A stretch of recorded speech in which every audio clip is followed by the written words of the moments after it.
Welcome to the Life Balance Mentor Podcast with Kurt Warner. Learn how to create balance in your life as a busy entrepreneur. Gain insights into improving and growing your business and establishing routines that help balance all aspects of life. Listen to the Life Balance Mentor Podcast to get the kickstart you need every week. Welcome to the Life Balance Mentor Podcast. I'm your Life Balance Mentor, Kurt Warner. In this week's episode, we're going to talk about time blocking, understand what it is, and also figure out if it's effective. For some people, time blocking will not be an effective strategy.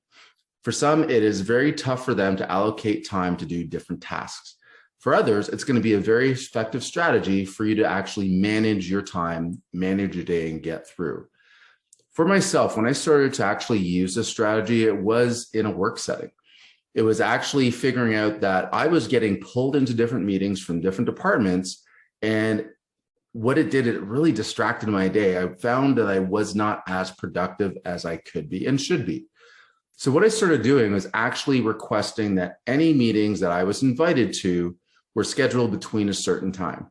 For me, in that work environment, it was between the times of 9 a.m. till about 1 p.m., 2 p.m. latest, Monday to Friday. Now, what that allowed me to do is utilize the rest of the day, so the entire afternoon, for dedicated focus time, where I could finish project, tasks, catch up on emails, and do anything that was relevant to move business forward. So what I've done in my personal life and for my businesses is actually follow the same strategy. For those of you that are trying to book an initial one-on-one time with me, you'll notice that although I am available 7 days a week, it's only for a few hours each day for those initial 30-minute one-on-one consultations. The reason is that I am dedicating my morning to other tasks. So usually what I'll do is I will block off time in the morning where it's kind of my morning routine, my morning planning. I'm not saying that morning routines are necessary by any means. There are a lot of successful people, business owners, entrepreneurs that do not have a morning routine. However, what I've found for myself is that by, doing a similar routine every single morning, it allows me to get in the right mindset, the right headspace. So I block off the morning to obviously shower, get ready, and I'll actually spend my morning really listening to podcasts and things that motivate and inspire me throughout the day.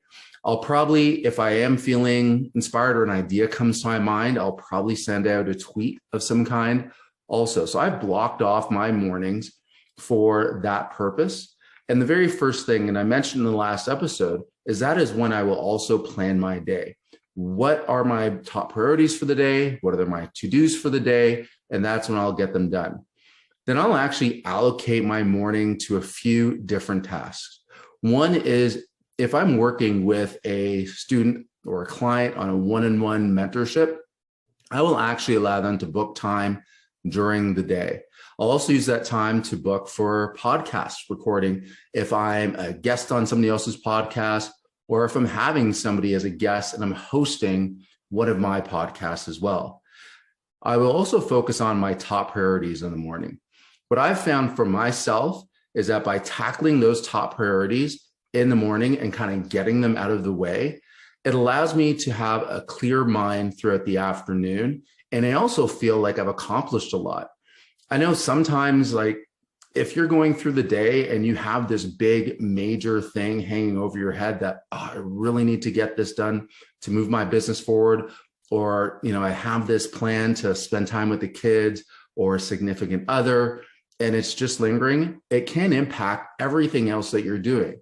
It will take up your mental headspace and therefore not make you as productive, effective, and as focused when you're doing other things. So I block time off for that. The other thing I tend to block time off for is what I call my to-do list.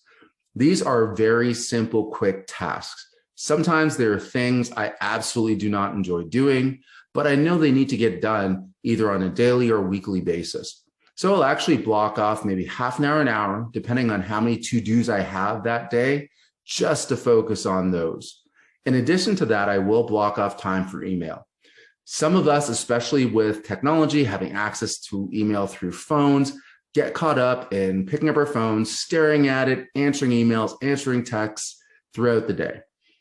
key things that you can do if you're going to try time blocking is actually block off that communication time. Block off the time that you will respond to emails. Block off the time that you might respond to text messages or WhatsApp messages. And if you're somebody that right now is struggling with social media, where you find that throughout your day, you're actually checking your phone, getting lost in Instagram or TikTok, Twitter, Facebook, whatever social media platform it is, block off time for that as well. You can actually schedule, maybe it's 15 minutes, maybe it's half an hour, maybe you're doing 2 or 3 5-minute sessions a day where you're like, okay, this is going to be my dedicated social media time. What that does is a couple things. One, it removes the guilt that you might feel if you spend half an hour unplanned, getting lost in TikTok or your Instagram feed. The other thing it allows you to do is actually say, I am going to relax and I'm going to enjoy and take a break from other tasks that I'm doing. And that way, when you go back to whatever project, whatever you're working on, you're now fully focused, you're fully engaged in getting that done. So definitely block off time for that. One thing that I'm finding has been a challenge for myself, and it goes back and forth, and I'm sure a lot of you experience this as well, is actually scheduling time to look after your health and wellness, whether that is meditating, yoga, going to the gym, working out. We all need to make sure that we find balance, not only in our personal lives, in our professional lives, but also for our health and wellness. The other one that is missing a lot of times is relationships. I've actually had a very good friend of mine say that when he's planning out his year, the first things that go on his calendar are vacations and extended time with the family, because that is number one on his priority list. So he will actually schedule that time first before he delves into anything that relates to either his business or his investing. So I've actually adopted that philosophy as well. So when I'm looking at planning out my week or planning out my day, I start with those things that are a top priority for me. Now, some days it does fluctuate. Some days, for example, we're just going through the holiday season. I blocked off a lot of time to build relationships and to spend time with family, my girlfriend, and friends, because that is what was important to me for this stretch of time. Now, that doesn't mean that I don't have more time, possibly on some days, blocked off to work on my business, to work on my podcast that you guys are watching and listening to right now. But it did mean that I have dedicated time where I'm just going to enjoy these things, enjoy the relationships, enjoy the time with family, enjoy the holiday season. So when it comes to time blocking, you do have to look at what works for you, what's going to be effective for you. Not everything is going to work for you as well as it will work for somebody else. So play with it, experiment with it. But my suggestion, if you can take anything from what I've done in my life to help myself become more productive and to feel more balanced, is to actually take the time at the beginning of the week, at least to block off time for your major priorities, your major tasks, your emails, and everything else. So that way you can kind of go throughout your week and go throughout each day feeling productive, alleviating some stress, alleviating some anxiety, and hit those milestones on a week-to-week basis. So for that, that's all I had to share this week. Again, thank you for listening. Make sure you comment, like, and subscribe to help this podcast grow. And as always, stay balanced.